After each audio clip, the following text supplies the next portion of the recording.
Lion, the Witch and the Wardrobe, Chapter 17, The Hunting of the White Stag. The battle was all over a few minutes after their arrival. Most of the enemy had been killed in the first charge of Aslan and his companions.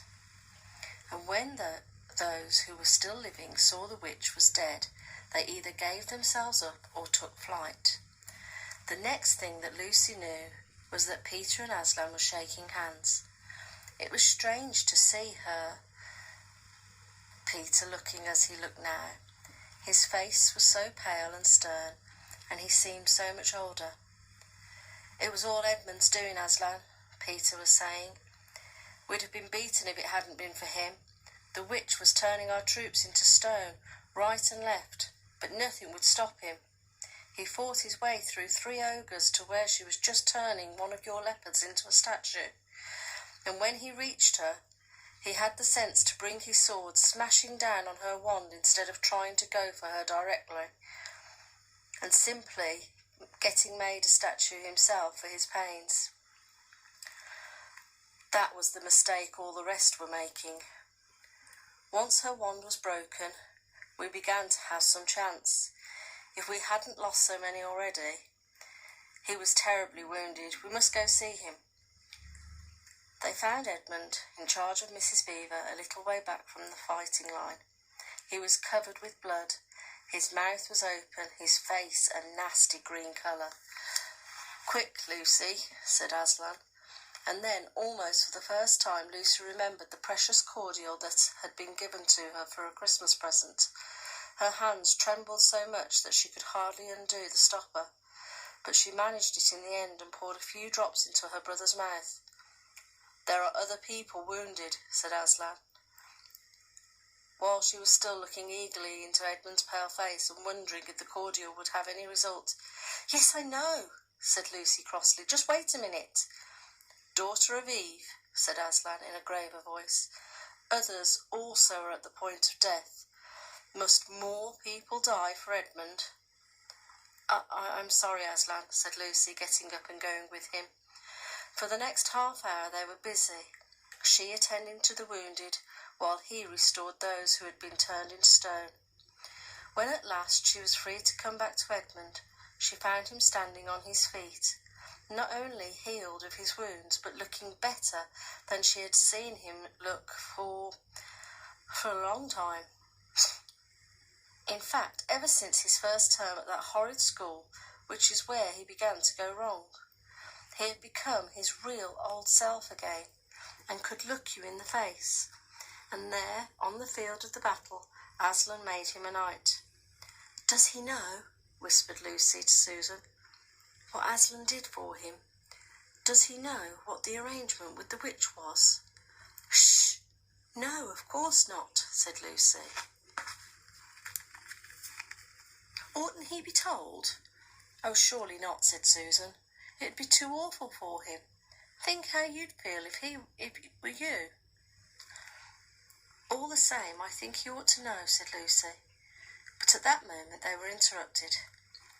That night they slept where they were. How Aslan provided food for them all, I don't know, but somehow or other they all found themselves sitting down on the grass to a fine high tea at about 8 o'clock. The next day they began marching eastward down the side of the great river, and the next day after that it was about tea time when they actually reached the mouth. The castle of Caerpavel on its little hill towered up above them. Before them on the sands, the rocks, the little pools of salt water and seaweed, and the smell of the sea, and long miles of bluish-green waves breaking forever and ever on the beach. And oh, how the cry of seagulls! Have you heard it? Can you remember? That evening, after tea, the 4 children all managed to get down to the beach again and get their shoes and stockings off, feel the sand between their toes. And the next day was even more solemn, for then in the great hall, that wonderful hall with the ivory roof and the west wall hung with peacocks, feathers and the eastern door, and which looks towards the sea in the presence of all their friends, and to the sound of trumpets, Aslan solemnly crowned them and led them to the 4 thrones, amid deafening shouts of "Long live King Peter! Long live Queen Susan! Long live King Edmund! Long live Queen Lucy!" Once a king or queen in Narnia, always a king or queen. "Bear it well, sons of Adam, bear it well, daughters of Eve," said Aslan. And through the eastern door, which was wide open, came voices of mermen and mermaids swimming close to the shore and singing in honour of their new kings and queens. So the children sat on their thrones, sceptres were put into their hands, and they gave rewards and honours to all their friends, Tumnus the fawn, and to beavers, the giant rumblebuffin, to the leopards, to the good centaurs, the good dwarfs, to the lion. And that night there was a great feast, and rivalry and dancing. Gold-flashed wine flowed, answering music inside, but stranger, sweeter, and more piercing came music of the sea people. And amidst all these rejoicing, Aslan himself quietly slipped away. When the kings and queens noticed that he wasn't there, they said nothing about it, for Mr. Beaver had warned him. "He'll be coming and going," he said. "One day you'll see him, another you won't. He doesn't like being tied down, and of course he has other countries to attend to.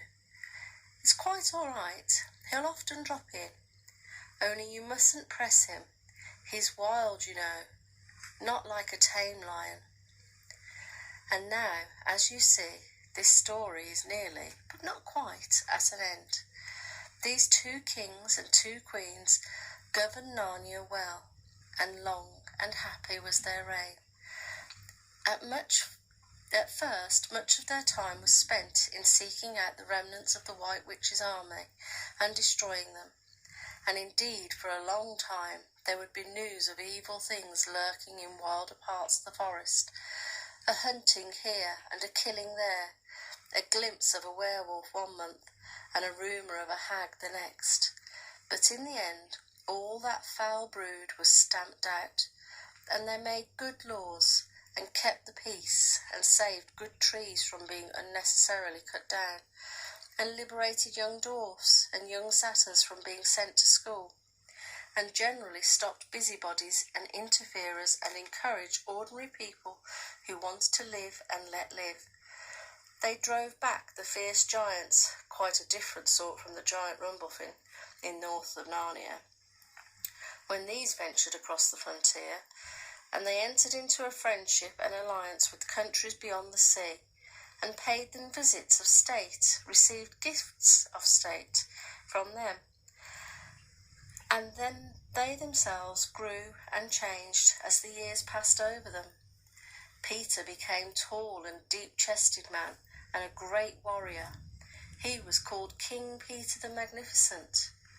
And Susan grew into a tall and gracious woman, with black hair that fell almost to her feet, and the kings of countries beyond the sea began to send ambassadors asking for her hand in marriage. She was called Queen Susan the Gentle. Edmund was a graver, quieter man than Peter, and great in counsel and judgment. He was called King Edmund the Just. But as for Lucy, she was always gay and golden-haired, and all princes in the parts desired her to be their queen, and her own people called her Queen Lucy the Valiant. So they lived in great joy, and if ever they remembered their life in this world, it was only one as one remembers a dream. And one year it fell out that Tumnus, who was a middle-aged fawn by now and beginning to be a stout, came down to the river and brought them news that the white stag had once more appeared in his parts, the white stag who would give you wishes if you caught him. So these 2 kings and 2 queens, with the principal members of their court, rode a-hunting with horns and hounds in the western woods to follow the white stag. And they had not hunted long before they had sight of him, and he had led them to a great pace over rough and smooth through thick and thin, till horses of all courtiers were tired out, and these 4 were still following. They saw the stag enter into a thicket where the horses could not follow. Then King Peter, for they talked in quite a different style now, having been kings and queens for so long, "Fair consorts, let us now alight from our horses and follow this beast into the thicket, for in all my days I have never hunted a nobler quarry." "Sir," said the others, "even so let us do." So they alighted and tied their horses to the trees, and went on into the thick wood on foot. As soon as they had entered it, Queen Susan said, "Fair friends, here is a great marvel, for I seem to see a tree of iron."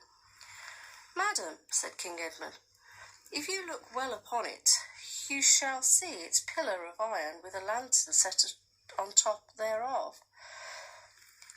"By the lion's mane, a strange device," said King Peter.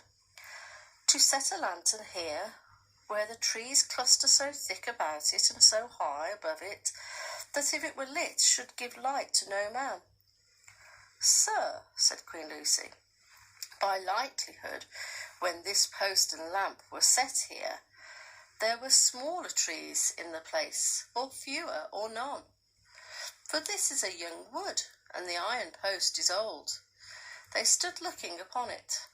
Then King Edmund said, "I know not how it is, but this lamp on the post worketh upon me strangely. It runs in my mind that I have seen the like before, as if it were in a dream, or a dream of a dream." "Sir," answered they all, "it is even so with us also." "And more," said Queen Lucy, "for it will not go out of my mind that if we pass this post and the lantern, either we shall find strange adventures, or else some great change of our fortunes." "Madam," said King Edmund, "like the foreboding stirreth in my heart also." "And in mine, fair brother," said King Peter. "And in mine too," said Queen Susan. "Wherefore, by my counsel, we shall lightly return to our horses and follow this white stag no further." "Madam," said King Peter, "therein I pray thee to have me excused, for never since we 4 kings and queens in Narnia have we set our hands to any high matter as battles, quests, feats of arms, acts of justice, and the like, and then given over, but always what we have taken in hand, the same we have achieved." "Sister," said Queen Lucy, "my royal brother speaks rightly, and it seems to me that we should be shamed if for any fearing or foreboding we turned back from following so noble a beast as now we have in the chase." "And so say I, King Edmund, and I have such desire to find the significance of this thing, that I would not by my good will turn back for the richest jewel in all of Narnia and all of the islands." "Then, in the name of Aslan," said Queen Susan, "if ye will have all it so, let us go on and take the adventure that shall fall to us." So these kings and queens entered the thicket, and before they had gone a score of paces, they all remembered that the thing they had seen was called a lamppost, and before they had gone 20 more, they noticed that they were making their way not through branches, but through coats, and the next moment they all come tumbling out of a wardrobe door into an empty room, and they were no longer kings and queens in their hunting array, but just Peter, Susan, Edmund, and Lucy in their old clothes. It was the same day, the same hour of the day on which they had all gone into the wardrobe to hide. Mrs. Macready and the visitors were still talking in the passage, but luckily they never came into the empty room, and so the children weren't caught. and that would have been the very end of the story, if it hadn't been that they felt they really must explain to the Professor why 4 of the coats out of his wardrobe were missing. And the Professor, who was a remarkable man, didn't tell them not to be silly, nor not to tell lies, but believed the whole story. "No," he said, "I don't think it'll be any good trying to go back through the wardrobe door to get to the coats. You won't get into Narnia again, not by that route. Nor would the coats be much use by now if you did." "Huh? What's that?" "Yes, of course. You'll probably get into Narnia again one day. Once a king in Narnia, always a king in Narnia. But don't go trying to use the same route twice. Indeed, don't try to get there at all. It'll happen when you're not looking for it. And don't talk too much about it, even among yourselves. And don't mention it to anyone else unless you find that they've had adventures of the same sort themselves." "What's that? How will you know?" "Oh, you'll know all right. Odd things they say. Even their looks will let the secret out. Keep your eyes open." Bless me, what do they teach them at these schools? And that is the very end of the adventure of the wardrobe. But if the Professor was right, it was only the beginning of the adventures in Narnia. That was the end of The Lion, the Witch and the Wardrobe. We really hope that you've all enjoyed the story, and if you get the opportunity, maybe you could watch the film. We're looking forward to reading some new things to you over the next few days, so make sure you keep tuned and listen in. Take care. Bye.